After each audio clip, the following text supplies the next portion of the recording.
Jadi sebelum kami mulakan majlis ini, kami ada bersama dengan kami, iaitu Ustaz Salim Jasman, Presiden Mahkamah Syariah Singapura, dan beliau kami ambil kesempatan bagi beliau untuk memberikan sedikit ucapan dan sihat. InsyaAllah kami jumpa Ustaz.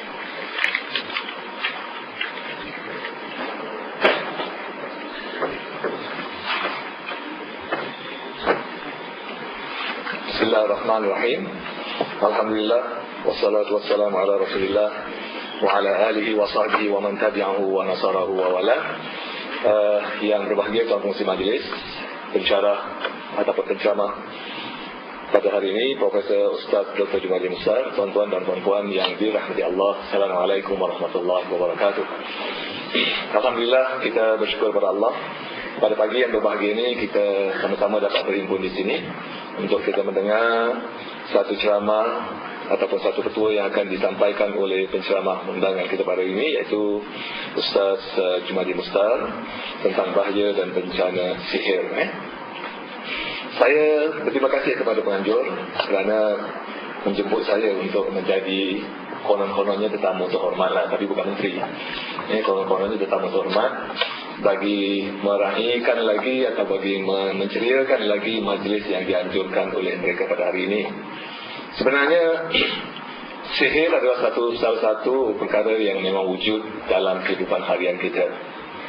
Sama ada kita mau percaya atau tidak, dia tetap wujud dan dia memang ada disebutkan dalam Al-Quranul Karim. Kalau kita tengok pada cerita zaman Nabi Musa, kita akan dapati ramai di kalangan orang-orang yang terpesihir-pesihir yang dikalahkan oleh ayat-ayat Al-Quran Al-Karim. Di kalangan masyarakat kita, terutama orang-orang yang agaknya pelajarannya yang tinggi, yang menerima didikan pelajaran akademik semata-mata, sebagian mereka kadang kurang keyakinan tentang wujudnya benda-benda yang ataupun makhluk-makhluk yang lain yang tak nampak. Mereka lebih suka mengatakan bahawa ini merupakan khurafat, takhyul dan saja diadakan. Terutama katanya dalam dunia yang serba moden ini, di mana para doktor telah mempunyai kepakaran dalam bidang penyakit dan sebagainya, jadi adalah amat mustahil umpamanya kalau ada gangguan sihir yang dilakukan oleh makhluk-makhluk yang tak nampak ini. Sebenarnya kalau kita orang yang beriman, kita akan percaya bahawa makhluk-makhluk yang kita tak nampak ini adalah sesuatu yang memang diciptakan oleh Allah Subhanahu Wa Taala. Kalau kita buka Quran, baru-baru naik Quran, kita baca Alif Lam Mim Dzalikal Kitabu la raiba fihi hudal lil muttaqin alladzina yu'minuna bil ghaibi wa yuqimuna as-salata wa mimma razaqnahum yunfiqun. Kasih tu ayat mengatakan alladzina yu'minuna bil ghaibi. Quran ini menjadi petunjuk kepada orang yang bertakwa. Orang yang bertakwa itu ialah salah satu cirinya ialah yang percaya kepada sesuatu atau benda-benda yang lain di samping mereka mendirikan solat. Jadi sebagaimana yang kita ketahui waktu kita kecil-kecil dulu belajar tauhid, makhluk Allah ni bermacam-macam. Selain daripada manusia, makhluk Allah yang lain ialah malaikat. Jadi semua kita percaya malaikat, dan malaikat itu dijadikan daripada cahaya. Selain daripada malaikat, ada juga makhluk yang dikatakan jin. Jin ini dijadikan oleh Allah daripada api. Dan jin ini ada dua bangsa, satu yang beragama Islam, satu yang tak beragama Islam. Walau macam mana pun, gaya kehidupan mereka tak sama dengan gaya kehidupan manusia. Walaupun mereka beragama Islam, kita beragama Islam, cara hidup mereka, cara berfikir mereka, cara tindak tanduk mereka adalah tak sama. Dan ini akan dikupas dengan lebih lanjut lagi oleh Ustaz Haji Jumadi bin Mustar. Jadi bagi saya penceramah yang diundang oleh pihak penganjur ni adalah orang yang tak boleh kita nafikan tentang keahliannya. Beliau memang seorang pelajar madrasah Al-Junayt. Semasa dia belajar di Al-Junayt, saya tak jumpa dia kerana dia lebih muda dari saya. Saya ni orang lama dah senior. Jadi saya jumpa ni baru-baru dia sekarang ni dengan lama dia, sebab dia di kalangan orang 80-an, saya 60-an jadi tak sama. Kemudian selepas dia belajar Al-Junayt, saya dapat tahu daripada beliau dia menyambungkan pelajaran di Mesir dan dapatlah ijazah BA. Di samping itu tadi saya bawa-bawa dengan dia di Malaysia pun dia ada tambah lagi dengan ilmu homeopati, dan satu lagi apa lagi saya dah catat tadi saya tengok ada homeopati dan juga naturopati. Di samping dia juga mempunyai diploma perubatan dalam rekan herbal. Jadi keahliannya, kebolehannya, saya rasa tak dapat kita nafikan. Kalau dia menerangkan sesuatu yang lain, sesuatu yang agak susah diterima oleh orang tentang akal, tapi itu adalah satu kenyataan. Dan oleh kerana itu satu kenyataan, kita tidak boleh tolak, terutama kenyataan itu berdasarkan kepada ayat Al-Quran dan berdasarkan kepada hadis-hadis Nabi yang merupakan sumber asal bagi hukum-hukum Islam. Jadi kita usah bimbanglah tentang keahlian dia.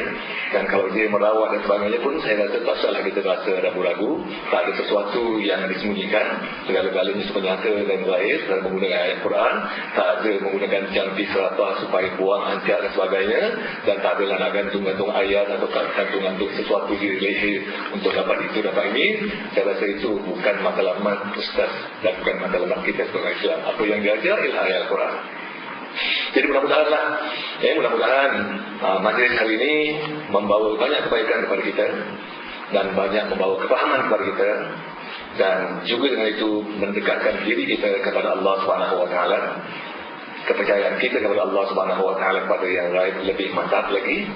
Dan dengan adanya ceramah ataupun seminar yang setengah hari ini juga akan membantu kita dan mengenal kita tentang perkara-perkara sihir yang memang wujud dalam kehidupan manusia. Walaupun kita duduk dalam negara yang moden, hidup orang Singapura dalam bertamadun tinggi kalau dibandingkan dengan negara-negara Islam yang lain, tapi ada sebahagian kita juga yang kadang-kadang yang masih lagi kurang percaya tentang perkara-perkara ini. Jadi mudah-mudahan dengan seminar ini akan menyingkap semua segala sesuatu yang tersembunyi pada kita selama ini. Jadi saya tak membuang masa panjang kerana masa ini berharga. Banyak topik-topik yang akan dibincangkan di sini. Mudah-mudahanlah saya berdoa kepada Allah Subhanahu Wa Taala, semoga kita semua dapat manfaat daripada apa yang dilaksanakan, apa yang akan disampaikan oleh Ustaz serta nanti, ya. Jadi dengan ini saya nak kita buka meresmikanlah ceramah ini ataupun seminar. Bismillahirrahmanirrahim. Dengan Allah yang Maha Pengasih yang Maha Penyayang. Dengan ini saya membukalah seminar bahaya dan bencana sihir yang akan disampaikan oleh Ustaz Dr. Jumaidi Ustaz.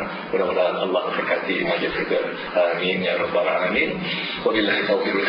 Bismillahirrahmanirrahim. Assalamualaikum warahmatullahi wabarakatuh.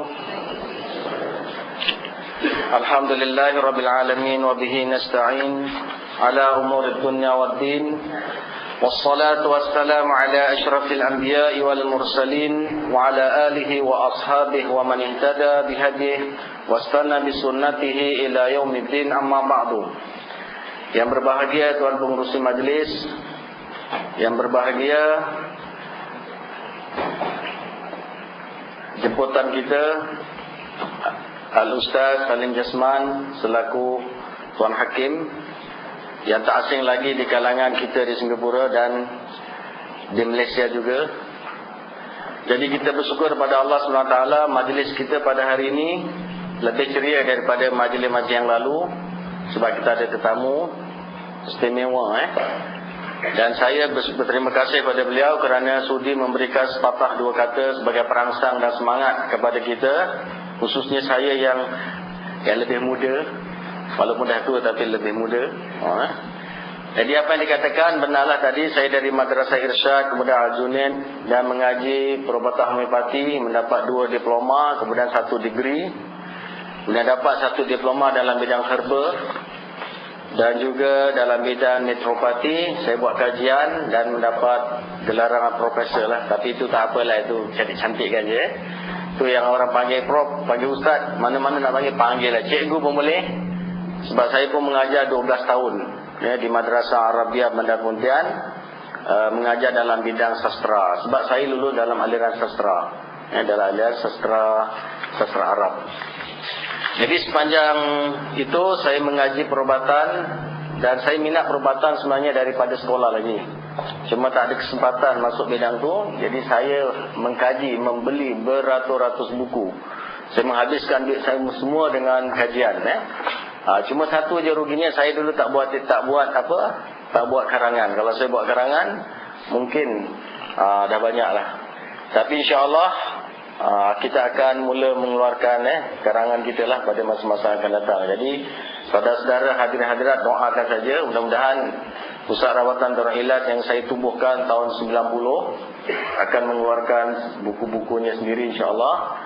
Kerana alhamdulillah di Singapura pun saya dah ramai murid, antaranya Zaim yang duduk sebelah saya, saudara sulung yang pengurusi tadi, dan ramai lagi merupakan lulusan-lulusan dari pusat rawatan Darul Ilaj. Dan Darul Ilaj kita tengah percantikkan sistem dia. Jadi para perawat yang telah kita latih besok saya bagi kad. Bukan naik bas dia dekat. Jadi orang Darul Ilaj dekat. Kalau dia nak rawat dari mana Darul Ilaj bagi tunjuk kad. Tengok betul daripada perguruan perubatan Darul Ilaj. Jadi tujuan tidak lain dan tidak bukan, sebenarnya saya boleh apa bidang pun. Nak suruh saya niaga, saya boleh niaga. Nak suruh jadi tukang kebun, saya biasa jadi tukang kebun. Petik kopi biasa, buat kopi. Saya biasa kerja kebun.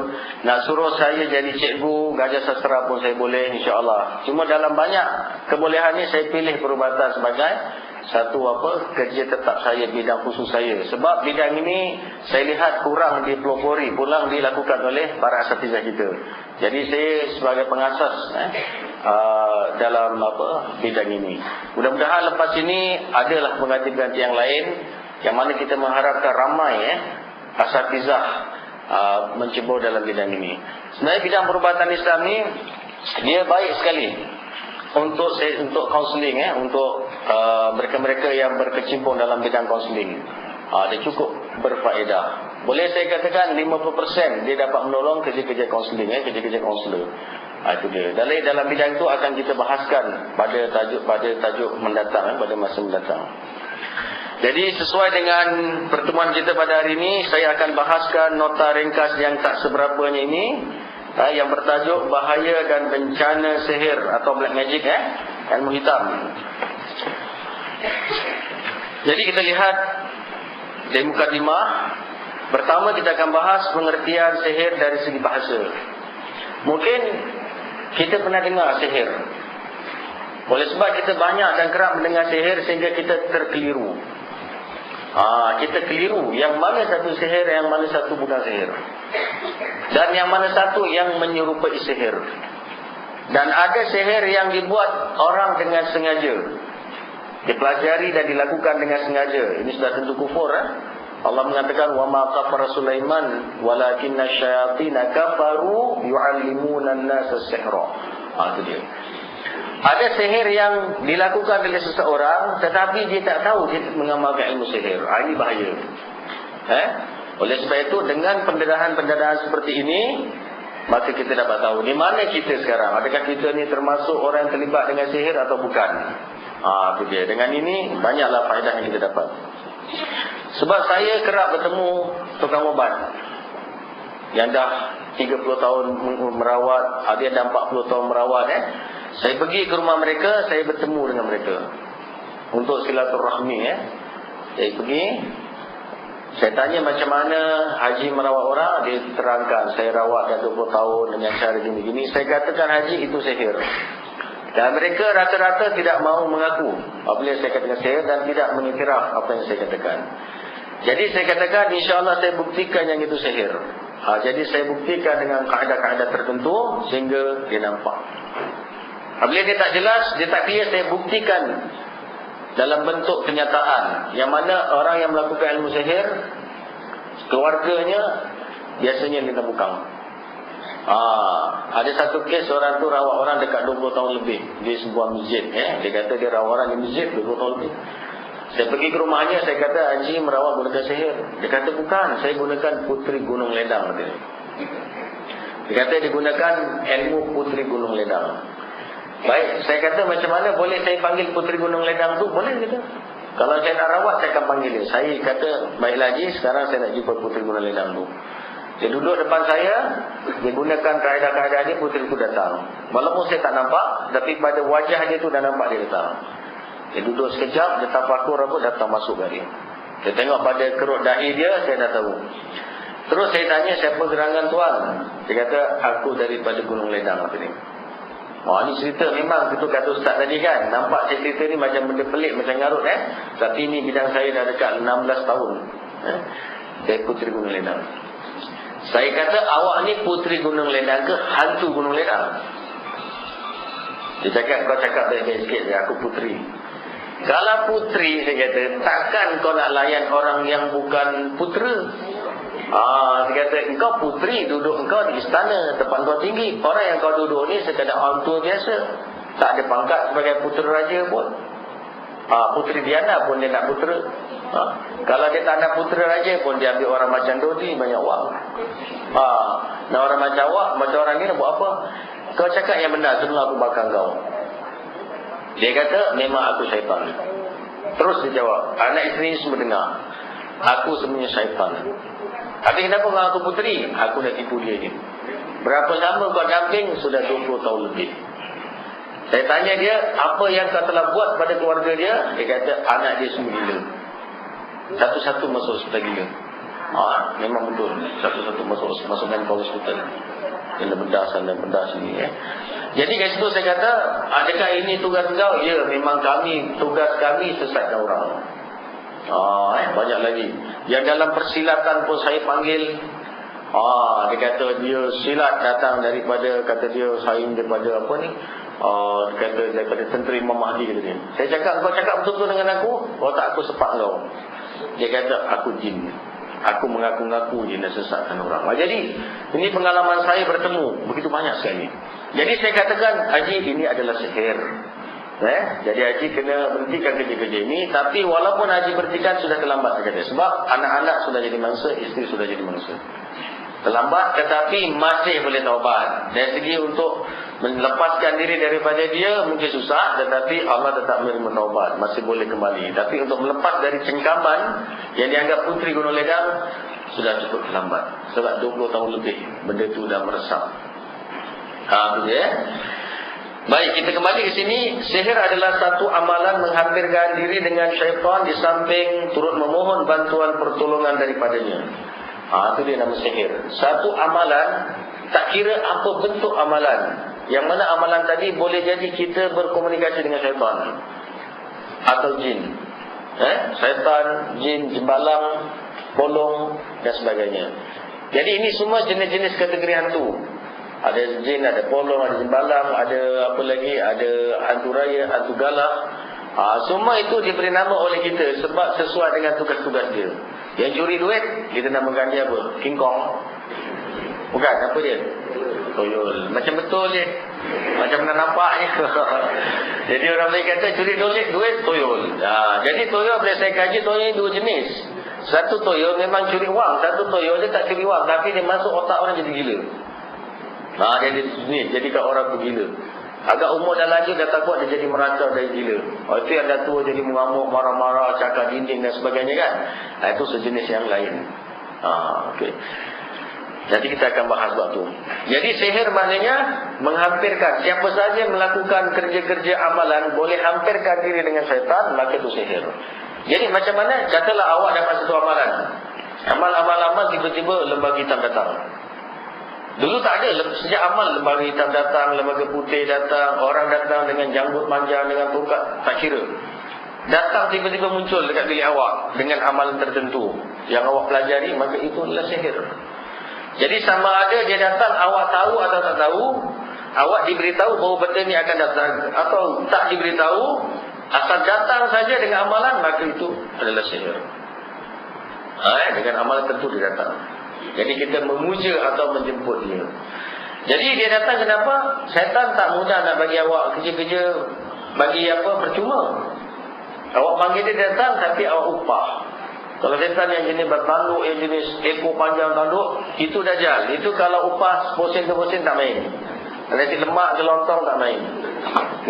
Kalau jenis itu upah dia mesti berat. Iaitu kita kena pijak Quran ke, koyak-koyak Al-Quran, tulis Quran dengan darah haid, buat zina dan sebagainya. Itu dia datang. Kita digegarkan dengan satu, baru-baru ni dalam berita harian, digegarkan dengan satu kumpulan bersaban dan janggut, pergi bawa lelaki perempuan berzikir dekat kubur kan. Kita pergi. Itu dia. Ini semua gunakan sihir. Kenapa? Dia memang sihir yang cukup kuat. Dia bukan sihir biasa tu. Itu dalam kategori sihir ta'alluqul qalbi. Dia sihir dikategorikan ada 8 jenis. Ini namanya sihir ta'alluqul qalbi, sihir sangkut hati, paut hati. Jadi mereka yang ikut itu, dia ajar sikit sekali terus rasa rindu pada guru tu. Rindu, Dan bukan sekadar itu saja, mereka sanggup tinggalkan suami, tinggalkan anak dan sebagainya untuk berdamping, dan sanggup tidur sama guru tu. Ini saya cakap semua ada bukti yang telah saya kaji. Jadi itu sihir yang paling dahsyat, yang paling kuat. Kalau sihir orang gunakan janin, gunakan tengkorak, dia punya diketuk, itu masih kecil lagi. Sebab dia melakukan sihir kejahatan dengan bentuk kejahatan. Senang kita benteras. Tapi ada yang menggunakan kejahatan dalam bentuk Islam. Itu yang dikatakan kalimatul haqq urida bihal batil. Dia gunakan kalimah yang betul, gunakan Quran, gunakan itu sebagai topeng permulaan saja, tapi di sebalik itu dia ada satu maksud dan tujuan. Jadi maksud-maksud mereka tak ada lain, dua saja, iaitu an-nisa'i wal nisa', iaitu wanita atau pakaian, maknanya wanita dan harta. Tujuan lain tak ada, hanyalah maukan wanita, maukan harta itu saja. Kalau anak wanita kahwin dengan sah, habis. Tapi mereka tak mau. Mereka suka dengan cara yang seperti itu. Ini bukan baru, kerana kumpulan-kumpulan seperti ini saya dah jumpa cukup banyak. Cukup banyak. Tetapi kita selalu terkeliru dengan sihir bentuk itu. Sebab keterampilan tukang sihir tadi dengan jubah, keterampilan dengan sarban, keterampilan dengan maha guru ini, dengan maha guru itu, keterampilan dengan bahasa yang lemah lembut. Kalau kita pergi rumah dia pun duduknya atas sejadah, tangannya tasbih, sebutnya bismillah, tamatnya alhamdulillah. Jadi pendek kata, kita tengok zahirnya tak ada apa yang pelik. Tetapi di samping itu kebusukan adanya. Kalau kita banding dengan syaitan, sama saja. Itu dia. Ini kena ingat. Jadi ini yang banyak orang terpedaya. Malahan saya katakan murid saya yang saya dah hajar dah lama dah ikut kelas saya, di mana-mana saya ngajar, ikut kelas agama, kelas tafsir, kelas tauhid, semua ikut. Tapi terkena juga. Sebab rekan saya ni lagi pandai datang. Assalamualaikum, Masya Allah, Subhanallah, semua. Lepas tu kita dah jemput dia, kita tak boleh buat apa, dia pun masukkan dia punya orang, habis. Satu rumah dia tepukang. Asalnya cuma sakit sikit saja, sakit kaki je. Tapi dia masukkan orang halus dia, satu rumah dia tepukang. 3-4 kes yang begini, jemput saya pergi sana, bolehkan semula, baru alhamdulillah. Jadi kita jangan keliru. Jangan kita ingat sihir saja macam orang wudu. Tak pakai baju, pakai apa tu, bodu. Bodu tu vedu tu yang kat Afrika tu kan. Tapi ada sihir dia pakai lawa lebih lawa daripada saya ni. Baju dia lebih lawa, janggut lebih panjang, sungkuk lagi cantik. Ini yang selalu kita keliru. Dia kena ingat Atas sebutan sihir bermaksud memesongkan sesuatu perkara dari hakikat kebenarannya kepada suatu bentuk lain yang boleh menggabungkan pandangan zahir. Kerana itu tukang sihir telah memandang kebatilan itu sebagai kebaikan. Seterusnya mulalah ia meramalkan sesuatu perkara di luar hakikatnya yang sebenar. Inilah sebenarnya arti pemesongan tersebut. Jadi sihir tu dia gambarkan sesuatu dengan wajah lain. Katalah saya taruh kat sini botol, saya melakukan sesuatu sehingga saudara nampak ini macam macam kuih. Ini botol ni, saudara nampak ni macam orang sedang berdiri. Takkan dia botol. Jadi pemesongan wajah hakikat kepada wajah lain. Seorang perempuan yang tak lawa dah tu repot, kita nampak lawa sangat, tergila-gila. Kalau kita tengok budak kecil tengok pun dia kata geli je kata dia. Ada kes ni, orang tua tu tua sangat, tapi orang muda ni tengok lawa sangat, gila sangat. Kalau tu baik tak apalah. Macam kat TV ada orang kahwin dia tua, tu tak apalah, orang baik.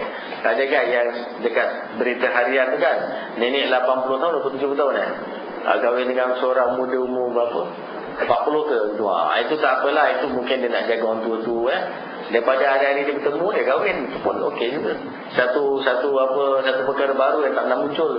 Tapi ingat, jangan nanti perempuan tu sibuk cari orang lelaki muda pula. Susah pula dia perempuan muda tak ada suami. Jadi itu jarang-jarang berlaku. Bila berlaku depan tu, saya baca surat khabar, saya baca tengok, menarik juga ni. Bagi masyarakat kita di Asia ni, benda tu benda apa? Benda ada pelik sikit lah. Jadi kita kena hati-hati. Bila kita baca berita gitu, kita hati-hati. Maknanya jangan terus cemur, tak baik. Tuhan larang. Apa ni tu, kalau orang muda ni kapal salah ke apa, tak boleh. Bila saya baca berita tu, saya tunjuk orang masih kata, tengok orang tua kahwin yang muda. Ini satu pembaruan, dia kata. Jadi orang muda tu sayang dengan nenek tu, dia nak jaga, daripada jaga gitu haram dia nikah, sudah. Moga-moga Allah Ta'ala bahagiakan dia kan. Itu dia. Jadi kita dalam apa perkara kita jumpa kena positif. Jangan terus negatif. Orang Islam sifatnya mesti positif. Sangka baik apa. Kalau yang kita sangka baik orang tu buruk, tu dia dengan Tuhan. Tak boleh ni.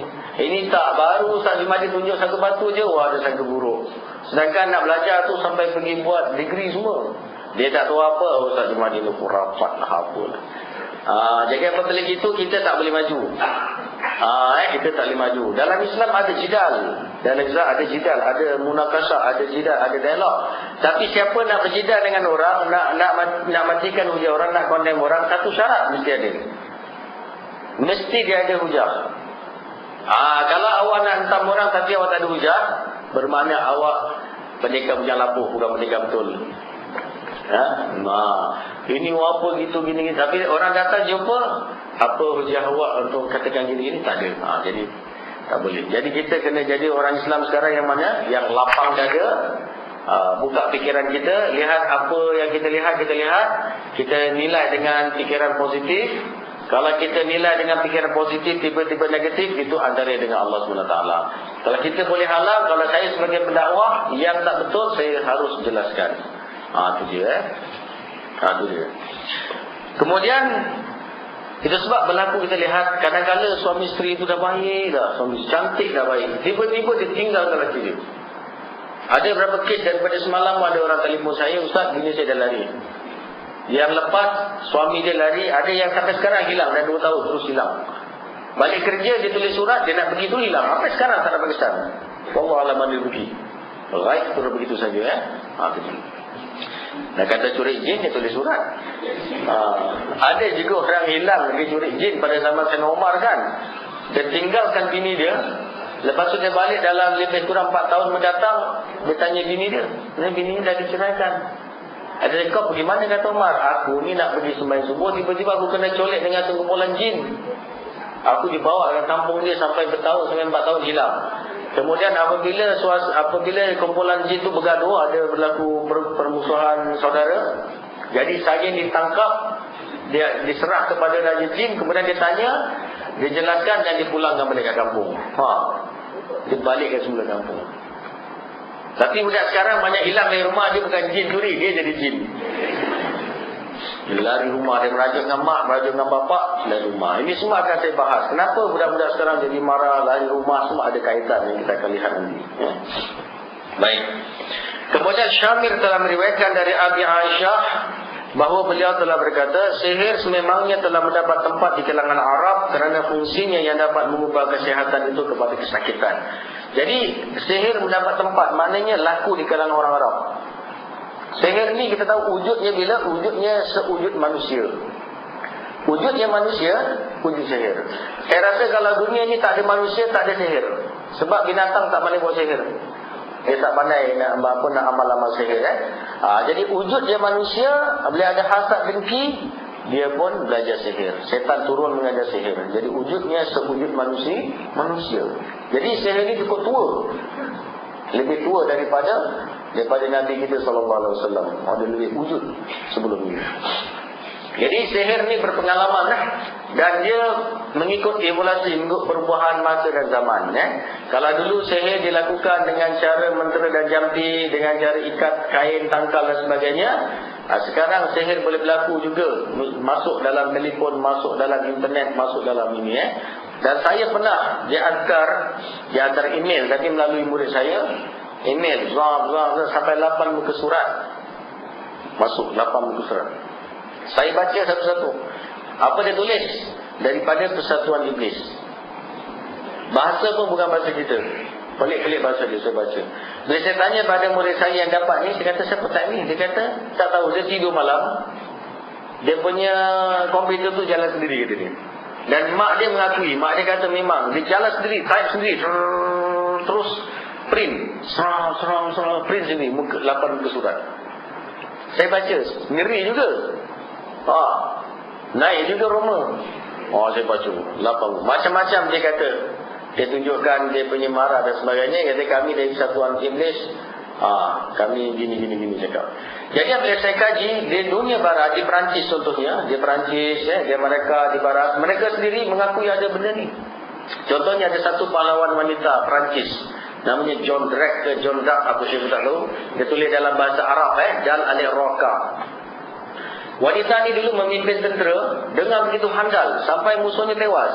Jadi mereka kata wanita ni sebenarnya adalah dimasuk jin. Dia dimasuk oleh jin sehingga dia boleh tak mati-mati dan dia jadi handal, dia memimpin tentera. Sehinggalah dia tu ditangkap dan dihukum bunuh. Dihukum bunuh atas dasar nak membersihkan jin yang telah masuk dalam tubuh dia. Walaupun dia dah menang, dia betul-betul ceritanya macam Hang Nadim Hang Nadim kan yang Singapura dilanggar kodak kan, kena campak dekat laut, ada macam itu. Jadi mereka kata orang ni kena hukum bunuh sebab dia ni bahaya sebab dalam dia ada jin. Jadi sehingga dia boleh melintas dalam siri peperangan yang dilakukan. Ni tu. Jadi mereka kata ada sihir pengaruh dalam kehidupan dia. Dan banyak lagi yang saya baca. Contohnya di gereja pada zaman tahun Abraham Lincoln, tahun kurun 18 di Abraham Lincoln. Jadi Abraham Lincoln sendiri adalah seorang pengamal. Dia adalah seorang pengamal kebatinan. Pengamal kebatinan, dia boleh mendamping dengan ruh-ruh. Itu istilah dia lah. Ruh tu maksudnya jin, walaupun dia sangka ruh tu ruh orang mati, tapi istilahnya dia boleh membuat amalan berdamping dengan ruh-ruh. Itu istilah dia. Jadi zaman Abraham Lincoln ini ada pusat tempat-tempat sembahyang gereja yang sudah lama, yang usang. Yang didapati dalam bawah tanah tu ada apa? Ada tulang torang rangka. Rupanya dalam situ ada pengamal sihir. Ada pengamal sihir. Jadi ini saya kaji dalam sebuah buku. Ada buku tu saya simpan. Buku tu dah usang dalam bahasa Arab. Jadi rupanya bila saya kaji, saya ini cukup mendalam daripada bukan hanya di dunia Asia saja, malahan dia ada di dunia Barat. Itu dia. Fir'aun yang cakaplah memang sihirnya paling kuat. Sehingga pengkaji mengatakan sihir boleh mengekalkan sihirnya. Fir'aun mengekalkan sihir sampai ke zaman kini. Satu kajian dia buat apabila orang Barat cuba mengkaji peninggalan Fir'aun, mereka bawa balik sebiji batunya saja, semua jadi mati. Dia ganggu mati. Dan dia ganti kat orang simpan batu tu, keluarga tu kena langgar, aksiden, rumah dia runtuh dan sebagainya. Ini dia. Jadi memang sihir tu hidup, masih bergerak mengganggu kehidupan. Baik. Kemudian sihir ialah suatu usaha mengeluarkan kebatilan, akan tetapi dalam bentuk kebenaran. Itu dia. Sihir mengikut pendapat Ibn Faris. Ini semua ulama besar Ibn Faris. Makna sihir ialah mengeluarkan kebatilan dalam bentuk kebenaran. Dia nak nipu orang, dia nak anyai orang, tapi dia tak nampak nak anyai. Ada satu keluarga di Johor. Seorang ni dah kahwin, dah ada isteri, anak 3. Tapi lelaki ni ada adik lelaki juga. Adik lelaki duduk serumah dengan kakak ipar dia dengan adik dia. Jadi duduk dekat 10 tahun. Jadi si abang ni dapat gaji semua bagi adik lelaki dia, tak bagi isteri dia. Sampailah mereka dah tak tahan, dah hampir bercerai. Duit apa semua adik ni kontrol abang dia. Jadi bila kita tanya abang dia kata tak ada, itu adik saya, dia tak ada kerja, saya sayang dia. Tapi bila kita lihat secara halus, rupanya adik dia telah melakukan ilmu sihir pada abang dia. Sehingga semua harta gaji abang dia semua jatuh kat dia. Dia duduk rumah terbongkar. Dia jadi suri rumah. Dia ada suri rumah, dia jadi suri rumah. Jadi dia melakukan secara halus sehingga abang yang bekerja teruk semua bagi kat dia. Sampailah isterinya jumpa saya, kita cek gaji, rupanya dia melakukan suatu ilmu. Jadi kita tak nampak salahnya. Sebab orang yang buat sihir ni, kalau dia minta duit dia samalah. Katalah seorang perempuan menyihir lelaki, dia sihir suami orang, katalah dia nak minta duit, biasa je. Bang minta duit beli handphone, kasih 1,000. Besok kasih lagi, bang minta duit beli lekpon pula, kasih 1,000. Lusa bang minta duit bayar bil, kasih. Lusa. Jadi minta dia tu normal. Minta dia macamlah isteri minta kita duit. Bang minta duit pergi pasar, duit dah tak ada. Sama. Yang itu pun sama juga. Malahan tu lagi lembut. Abang sayang. Kalau isteri dia panggil abang. Kalau yang perempuan yang kenakan lelaki ni, abang sayang dia. Jadi apabila dia kata abang ni dah kena sihir, mana ada? Itu perempuan jahat tukang sihir, kata dia. Mana ada? Tak pernah dia cakap dia sihir pun. Dia cakap nak minta duit cara baik. Jadi dia gunakan cara begitu halus dan manis sehingga yang terkena sihir tak dapat beza. antara sihir dengan bukan sihir. Tak nampak beza langsung. Pasal proses dia normal. Proses dia normal. Ada satu orang adu kat saya, dia bekerja jual kuih di satu pusat. Pusat tu tempat pusat niaga lah. Banyak gerai-gerai, semua dia seorang gerai orang Melayu. Jadi kata dia buka gerai kat situ, hari-hari bos dia si maki dia. Bos dia datang, dia marah, dia maki dia. Hari-hari, tak ada pasal. Aku hari muka dia hari dia maki dia. Dia kata, apa salah aku? Hari-hari kena saman, dia dah bulan kena saman. Jadi untuk perniagaannya kena saman. Dia pun jumpa saya, pergilah Pasir Gudang. Jadi saya kat klinik. Kata, macam mana Ustaz, saya datang nak niaga lagi. Tapi datang pagi maki saya. Saya tak tahu salah apa, tak ada maki. Senanglah insyaAllah ni. Awak buat amal gini, saya bagi air. Bacakan air, awak cubalah renjis sikit. Kau ada hantu kat situ, dia pun renjis sikit.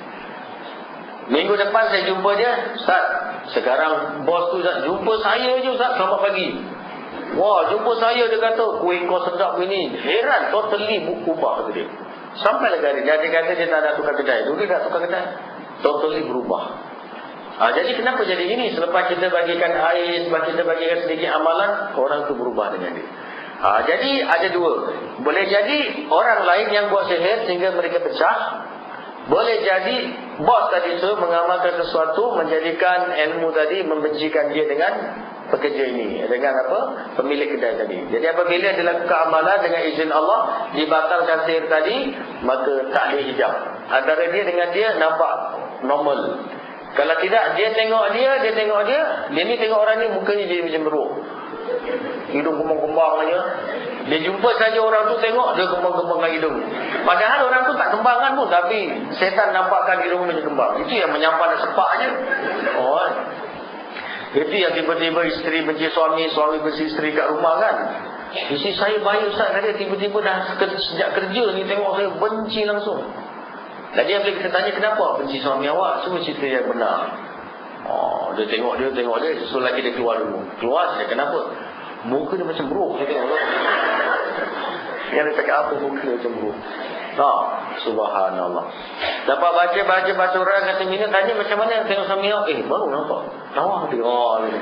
Ada satu kes mak cakap, dah nak minta cerai dah. Dia bungkus kain baju nak balik kampung je. Maknya dah risau. Dia kata malam ni kakak bawa anak kakak dengan menantu tu bawa. Suami duduk sini, perempuannya duduk sini. Jauh dia tak mau tengok saya sebab ada lelaki dekat sini. Gini dulu. Saya kenapa tak nak tengoklah sini. Menyampah orang tu Ustaz kata. Okey. Bacakan Quran, lepas tu dia dah menangis semua, dia dah sedar. Tengok suami awak, sayang tak? Sayang betul dia. Habis nak balik kampung lagi. Tak nak ada ni. Sampai ke hari ni baik. Jadi rupanya orang ni sudah disihir dengan sesuatu. Orang Sabah sihir dia. Orang tu pernah datang rumah dia buat sesuatu, sihir dia. Jadi benci. Satu kes lagi 10 tahun kahwin tak pernah nampak mata lelaki dia. Tak pernah nampak mata lelaki dia kahwin 10 tahun. Habis awak muka lelaki awak nampak lubang dia. Macam pentoma lah. Yang kita kecil-kecil ada kartun pentoma. Kan? Ada tengok tak? Rugi dah tengok. Lepas pentoma ada Atom N, lepas tu ada Garuda semua kan. Jadi begitulah. Jadi saya kata pergi tengok betul-betul. Tengok. Tak ada mata Ustaz kata. Betul-betul. Saya membacakan Quran kat wanita, baca, berdebuk pingsan.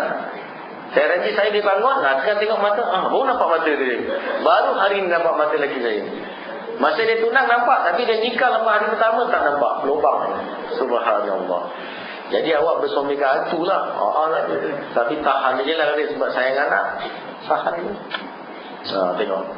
Ini satu benda yang agak pelik macam pelik sangat tapi benar berlaku. Itu dia. Kemudian sidang pengarang kamus Al-Wasit, Mu'jamul Wasit telah berpendapat sihir itu ialah mengeluarkan iaitu membasmi sesuatu perkara tertentu dengan seunik-unik cara sehingga ianya menjadi perkara yang menarik perhatian. Ini dia. Ini kesimpulan definisi yang paling menarik sekali.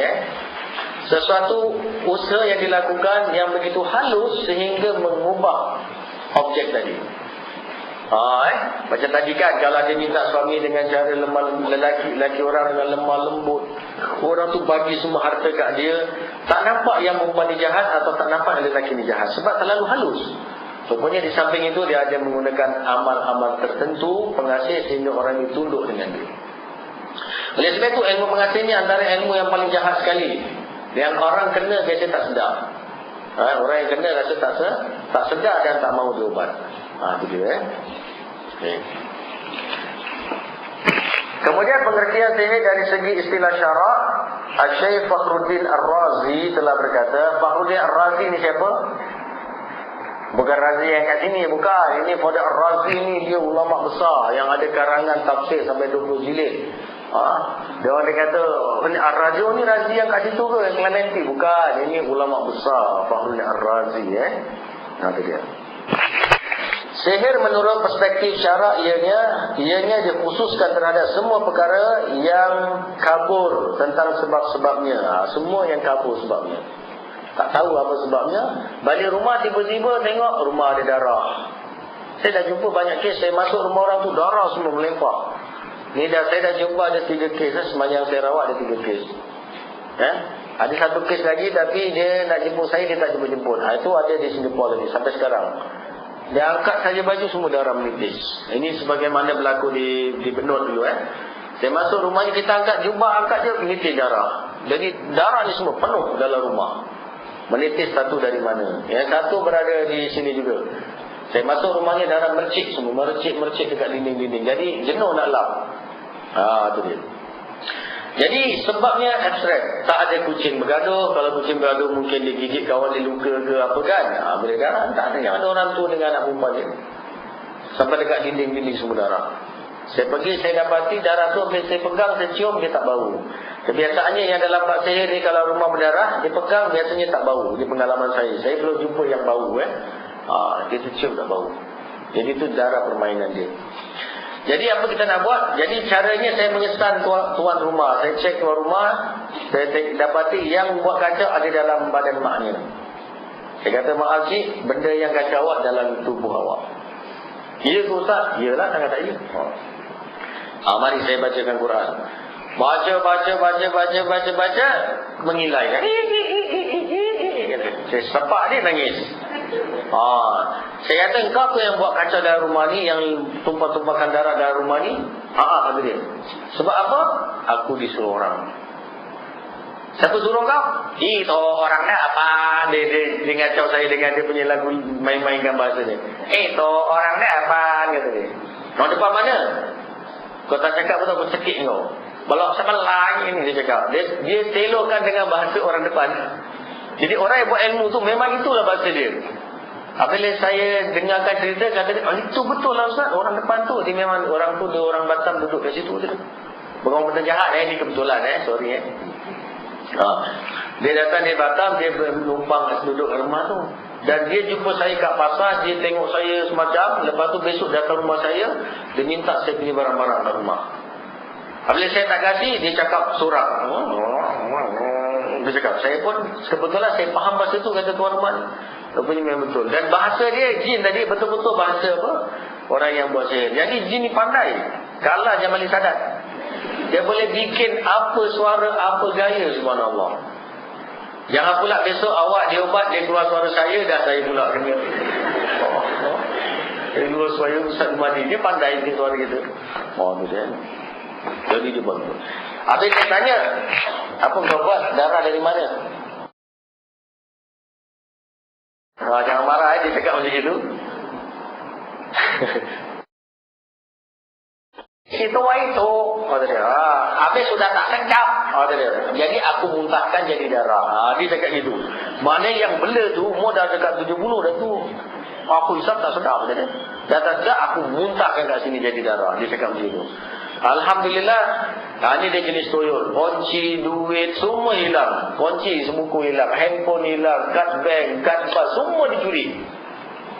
Enggak curi kan? Semua aku curi, kata dia. Selagi boleh curi, angkat, aku curi. Jadi Alhamdulillah, kad dia pulangkan, kunci dia pulangkan, handphone dia pulangkan, duit dia tak pulang.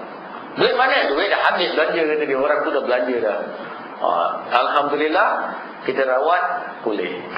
Dah boleh. Dan makcik tu oleh sebab dia takut orang tu datang lagi, dia beli TV khas taruh depan pintu. TV yang depan pintu tu. Jadi saya masuk rumah dia dengan anak-anak saya, tengok TV. Saya pun tengok. Kenapa TV dia tak rubah, asyik gambar pintu je. Saya tengoklah, anak saya pun tengok. Anak saya yang kecil, anak saya tu kata, ceritanya tak best lah Abang, asyik itu. Habis saya tanya makcik tu, kenapa TV macam gini? Oh ini bukan Ustaz, ini TV keselamatan. Saya pun keluar rumah tengok, oh rupanya ada kamera. Jadi makcik tu duduk kat pintu, saya tengok TV. Kesian takut apa, orang tu datang. Sebab orang tu datang lagi sekali. Dia datang, dia sembelih burung piung. Dia, kepala yang diputuskan, dia taruh depan pintu. Oleh sebab tu untuk TV. Jadi Alhamdulillah, lepas kita bantu-bantu, selesai masalah. Ini kes berdarah rumah ni dah banyak kes saya jumpa. Ini sihir maknanya berlaku tapi tak tahu apa punca. Tu punca tak tahu. Satu kes saya pergi dekat rumah dia, saya pergi dengan arwah Bilal Majlis Tentera. Jadi Bilal tu dulu saya buat rawatan dengan Majlis Tentera. Saya bawa Bilal tu Majlis Khair. Bilal tu ikut saya. Saya dah ajar dia sikit-sikit, dia pun masuk rumah tu. Saya kata, Bilal, Pak Bilal cuba cek kat bilik air ni apa, kalau ada apa-apa, dia pun masuk.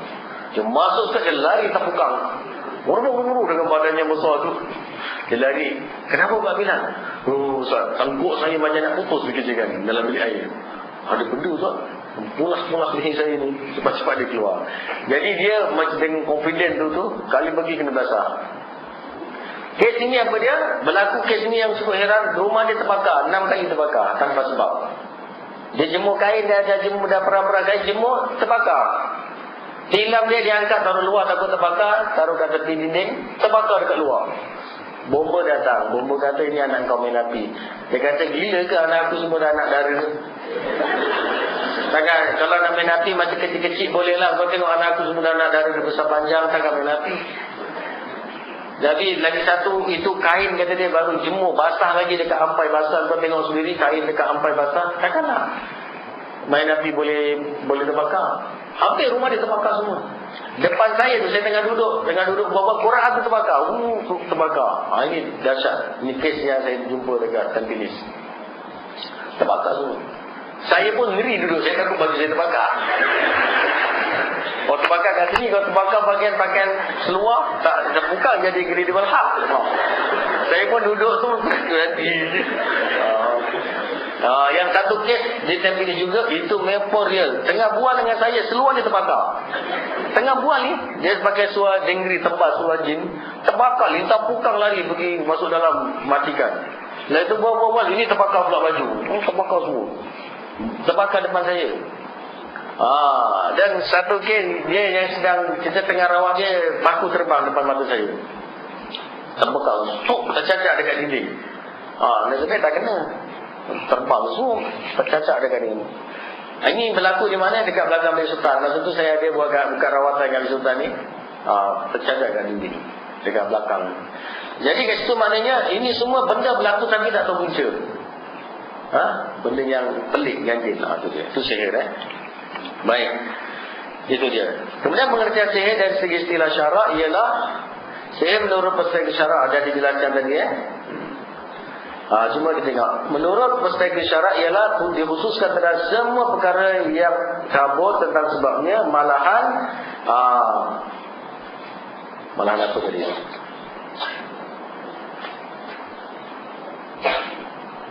Malahan pembayaran ramalannya adalah berbeza dari segi niat atau salatannya, dari segi hakikat kebenarannya yang sebenar. Saya pun tak cek asal punya tagnya. Jelasnya sihir tersebut tarafnya lebih kurang sama dengan penggunaan azimat serta penipuan. Mungkin ada sikit salatan.